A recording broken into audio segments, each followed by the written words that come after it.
Hi Kiko, welcome to Peru. I'm Ricky from La Ruta del Riff.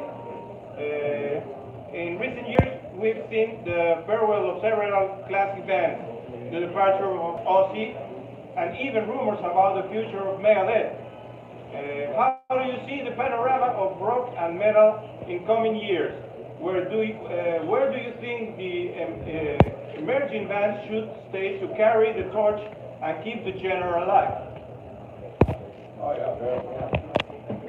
So, me pueden estar en portugués, pero voy a hacer en inglés, ¿no? Pero, the great, I think it's a sign of the time, right? So, people get old and they have to retire. Actually, normally people retire when they're 65, right? Legally, most of the countries, you retire at 65. And if you see like those metal gods, they retire like 70 or 70, 80.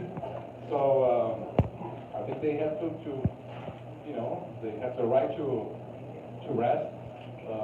But most of them they go toward the final days, like Lemmy, the Motorhead, which is, for me is very inspiring. Because the passion for music, the passion for the style, the passion to be on the road, the passion to be playing and creating, that's the force that moves us to do what we do. And then it was really beautiful, the farewell for Ozzy, so and that's what's going to happen. We're going to see those bands, ending their careers, and then new bands will start coming. So that's the cycle of life. I think it's pretty normal.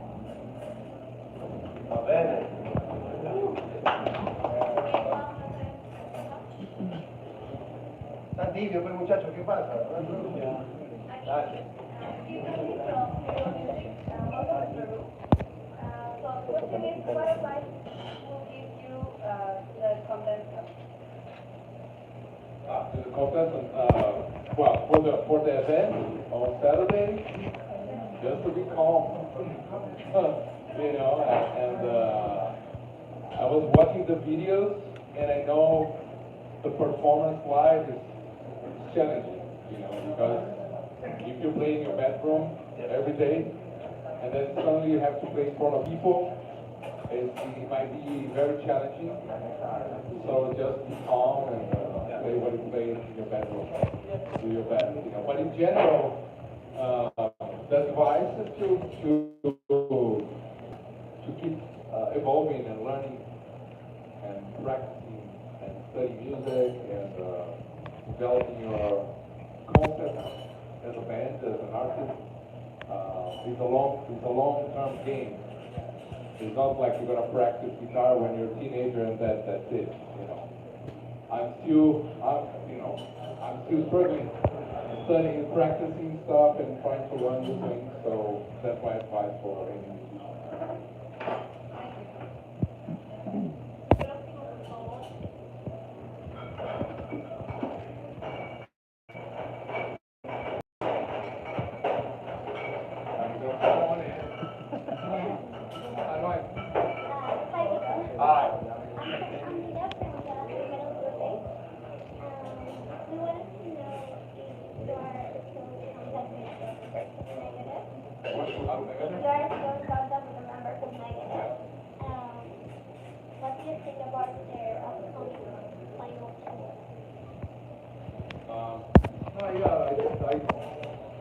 Some emails with Dave, some here and there.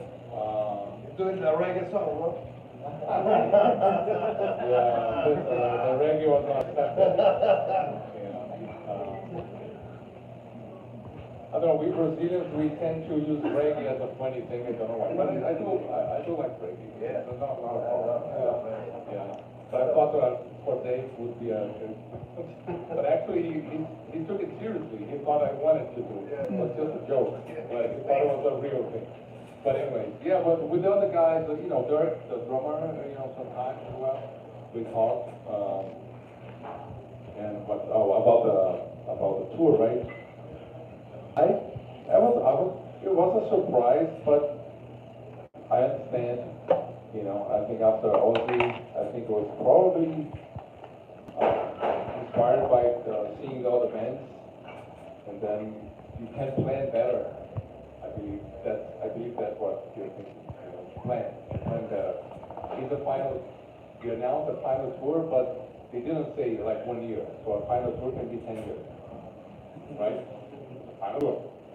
Can be 10 years tour. So I don't know if it's like very clear, but normally a tour it might take 3 years. You know, a tour. You know, because if you play the West, 2 runs, or like a summer festival in Europe, that's a year. You know, because it's almost like 4 months away from home. And then next year you can come to South America, maybe you can do Asia, maybe do another summer festivals in Europe, and then another year. And then you can repeat the US or only Canada, and then you can go again to like a headlining tour in Europe during the winter time, and then you can do again big festivals in, I don't know, in Asia or China, or go to India, go to other South Asia. So if you start looking and then see how tour works, you can easily tour for 3-4 years without having without feeling that you're repeating countries. You know, just that's how we work. So I believe they're announcing, predicting at least, but I'm guessing, I don't know, like 4 or 5 years of touring. You know, so you can really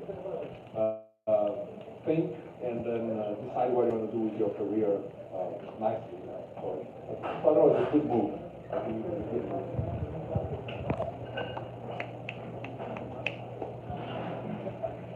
Hi, Kiko.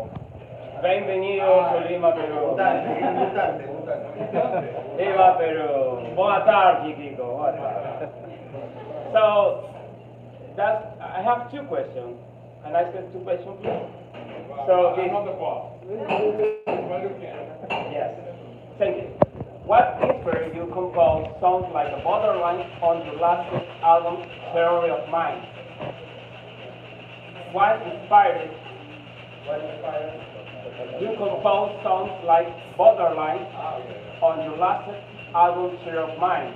And the second question is, what led you to make a change in sound, like a different genre, especially using an 8-string guitar? Good question. Yeah. It's because I'm a musician too, and I love to work in Mega. Thank you. Gracias. Okay, about my latest album, you have this song called Borderliner. The name of the album is Theory of Mind. It's a term that comes from psychology. I'm not going to try to explain here, but basically it's like the capacity of us understanding how the other person feels, right? So it's something that we developed as a child. Some children developed later, etc. So I was like kind of reading about it. Neurodivergency kids and things like that. You know, as a parent, I was, having to study this. And then also, when you talk about artificial intelligence, we're surrounded by that and start questioning our jobs. You know, me as a musician and composer, how we're going to be affected by artificial intelligence. And also, then I discovered that the artificial intelligence was passing the theory of mind test, for kids. And I thought it was an interesting combination of what I read, which is this psychology side and then the artificial intelligence. And then I liked the name, Theory of Mind, and then it became kind of the concept of the album. So the names of the songs somehow are related to that. And then regarding the 8 strings, so the way I play and the guitarist that I like is mainly from the 70s and 80s, you know, when I was a kid, and the 90s a bit too. And then the modern metal in the 90s, it started to sound modern because they started using 7 strings for drop tuning, like lower tuning, right? So I believe if you want to have a little bit more modern sound, you need to go a bit, or use lower tunings or 7 strings or 8 strings. So the use of 8 strings or lower tuning is just to sound a bit more a bit more modern in a way. I still play like kind of 80s, 90s style, but then using those kind of tunings, it gives a more modern kind of tone to the whole album. So that's the idea. And it's fun to play 8-string guitar as well. Still deep for that. Thank you. No, I was asking 6 strings. You remember Sander? Alex? Yes? He's one of the greatest guitar players here in Lima. Brilliant guitar.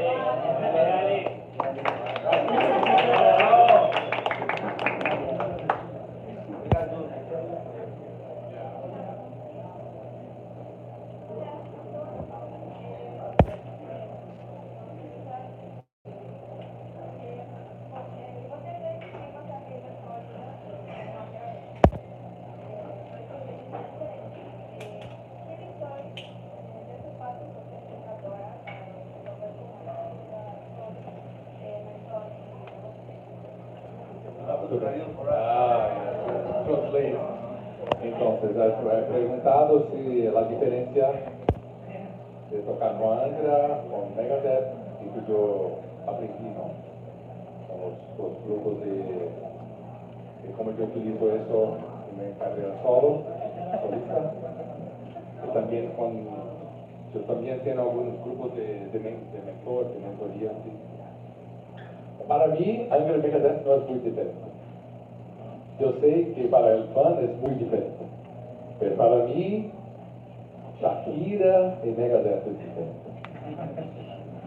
La música como un todo, o la música de, no sé, de Pierre Boulez, o música clásica moderna, o una cosa así, es diferente. Pero la música, el metal, para mí es como una cosa única, ¿sabes? Es muy similar. Y Angra y Megadeth es como 10 años más joven, más nuevo que Angra. Angra es un poco más power metal, un poco más, ¿sabes?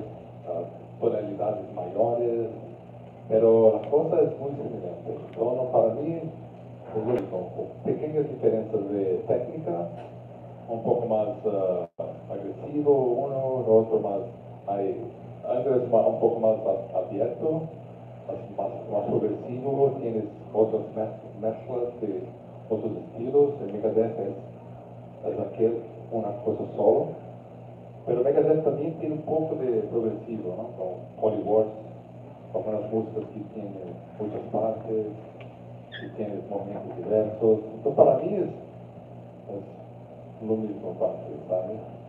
Es fácil de caminar pues, de Angra para Megadeth y trabajo solista. Muy similar. Muchachos, Kiko anda espectacular en español, hermano. Hablemos en español, por favor.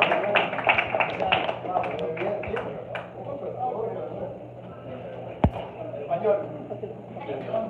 Hola Kiko, bienvenido a Perú, mi nombre es Alejandro Ojeda, soy de Radio Pirata. Bueno, hemos visto a lo largo de tu carrera siempre que estás rodeado de muy buenos músicos, has tocado siempre con grandes guitarristas, Guthrie Govan, por ejemplo.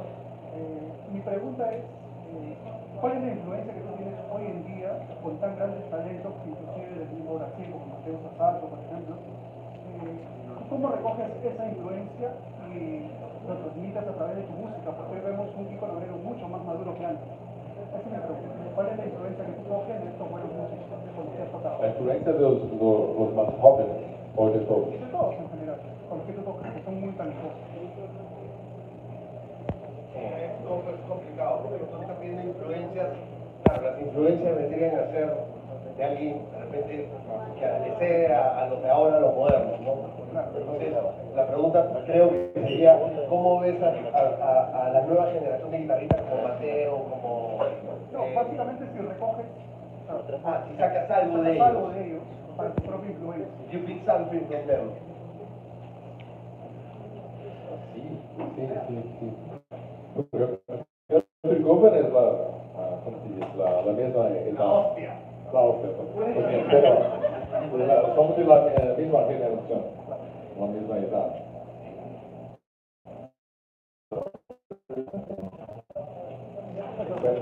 Claro, Pero cuando tú escuchas otro guitarrista, bueno, siempre va a estar influenciado. Siempre. Pero a veces puede reconocer si voy a escuchar Guthrie o no sé,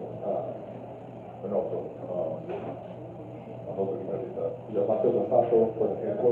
Mateo da Santo es muy más joven. Sí, sí, sí. Pero reconozco, porque yo estoy tocando guitarra muchos años, reconozco los estilos. Con Mateo yo conozco de dónde viene, ¿sabes? Los guitarristas antecedentes de ese estilo. Yo también puede reconocer los estilos de Steve Morse o de Eric Johnson o de, ¿sabes? Los guitarristas anteriores. Si yo escucho John Petrucci, también en la misma edad que yo, la misma cosa. Reconozco Steve Morse, Van Halen, los guitarristas de la generación 80, 70. Pero siempre cuando escucho un nuevo guitarrista, voy a absorber alguna cosa. No hay cómo no absorber. Por eso debemos escuchar muchas cosas diversas, ¿sabes? De otros estilos también, otros instrumentistas, porque siempre va a absorber cosas, melodías, armonías, ritmos diversos, técnica, ¿sabes? Cuando yo veo un guitarrista, muchas veces veo la técnica, cómo hace eso, ¿sabes? Una cosa más técnica del instrumento. Si yo escucho un pianista, es por la armonía, la intención, la energía y la técnica también, porque cuando miras un músico muy técnico, también te inspira, mismo que sea un otro instrumento, te inspira la calidad, la perfección. Entonces siempre, eso es bueno. Ok, Kiko. Y bueno, una pregunta más. Quería saber, bueno, una compañera ya preguntó algo similar, pero ¿cómo fue la transición que tú hiciste, digamos, de tocar, obviamente para el fan, escuchar tus discos de solista o música de Angra, es muy complejo? Esa transición que hiciste a Megadeth, ¿cómo la adaptaste? ¿Fue complicada para ti? ¿Hubo mucha responsabilidad de tu parte para poder ejecutar bien tu trabajo con ellos? Sí, la diferencia, en Megadeth hay una otra proporción, es la forma de tocar un poco diversa. No the licks, Los riffs, porque Dave toca de una forma particular, ¿sí? Y yo tenía que estar juntos, tocar muy precisamente conectado con él live. Entonces, es difícil porque era una persona diferente, porque Rafael de antes, yo conocía muchos años, entonces ya sabía sus. Es más fácil de conectar con Rafael. Con Vega es una cosa nueva, ¿sabes? Entonces eso debería tener una proporción de estar muy sincronizado, ¿no? Sincronizado de riffs. Que es una cosa difícil cuando hablas de dos guitarristas. Como Megadeth es más, hay que estar más tight, más sincronizado, ¿sabes? Algunos otros grupos, tal vez, los años como Iron Maiden, Saxon, un poco más luz, solo, los estilos. Eso sí, la otra cosa difícil de adaptar es que Megadeth utiliza como dos escalas, es muy cerrado musicalmente, ¿sabes? Porque se cambia para otros estilos de escala o de armonía, no es más thrash metal. ¿sabes? Va a sonar ACDC, va a sonar un poco más como Angra, un poco más progresivo. Se utilizan muchos colores, colores como escalas de acordes. Mientras con Angra, nosotros gustábamos de utilizar todo posible. Un poco como Green Theater y las músicas, las bandas progresivas, ¿sabes? Si escucha una cosa y intenta meter esa cosa en tu música. Megadeth no, es siempre esa cosa. Entonces es un poco difícil de cómo hacer tu conocimiento y tu habilidad traer esto para dentro de esta caja y sin perder tu identidad. ¿Sabes? Yo le voy a hacer una gran pregunta acá. Vamos. ¿Quién es tu top 5 de guitarristas? Pregunta, ¿de qué década?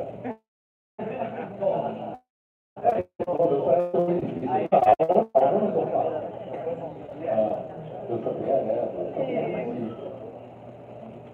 a pensar, tuyo. Eddie Van Halen, number 1. Go.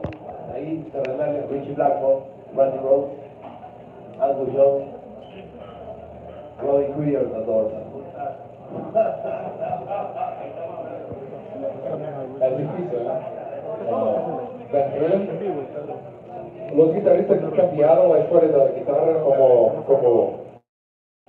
Jimi Hendrix, Van Halen, creo que Jimmy Page, también. Jeff Beck,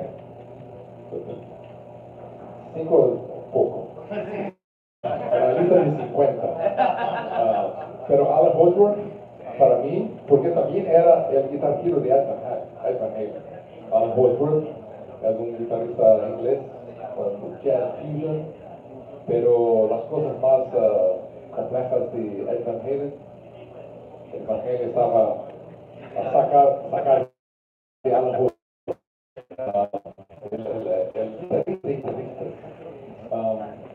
Y también me gusta el jazz con Joe Pass o Brenda Valley, otros también.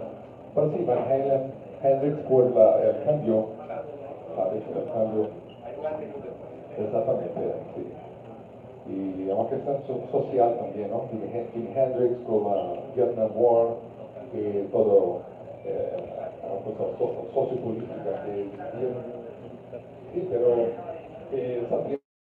satírico, para mí satírico también me gusta mucho por las melodías, la composición y utilizar la guitarra como una voz o como un instrumento melódico y encontrar un equilibrio muy fuerte de melodía con shred, con técnica. Entonces, Satriani Steve Vai, muy fuerte para mí, ¿no? Y Mountain también, de la lista.